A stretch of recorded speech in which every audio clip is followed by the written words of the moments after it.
presidential candidates aren't required to release their tax returns. But since the 1980s, pretty much everyone has. Donald Trump is the only presidential candidate, Republican or Democrat, that hasn't released any information. And his reasons keep changing.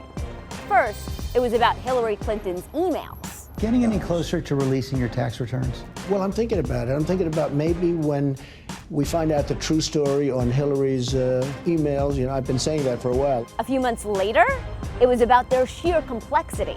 Well, we're working on that now. Very big returns, as you know, and I have everything all approved and very beautiful, and we'll be working on that over the next period of time. Trump even tweeted a picture of him signing a tax return, his way of showing how huge his tax returns are. Next came the audit excuse.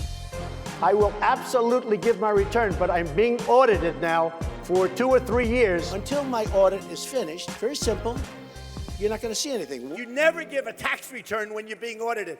Actually, there's no legal reason Trump can't release the document, but he is shielding himself from additional scrutiny. Outside experts can find red flags, and the IRS could choose to look at those issues in addition to the ones they're already looking at. And he can always release the tax returns that aren't being audited. Finally, Trump says, what's the hurry here? He argues that Mitt Romney didn't release his tax returns till a month before the general election. It was 2012. It was exactly September 21st. And that's when he gave his tax return. Not entirely true.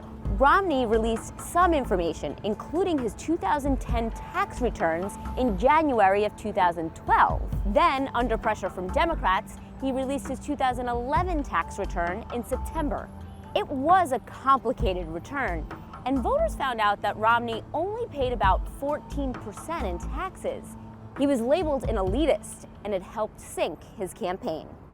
So, are we ever going to see Donald Trump's taxes? Does Trump's reluctance to release them mean there's some hidden bombshell? But there is no bombshell at all, other than I pay a lot of tax and the government wastes the money. With that being said, I pay as little as possible. I will tell you that. Maybe someday we'll find out just how much.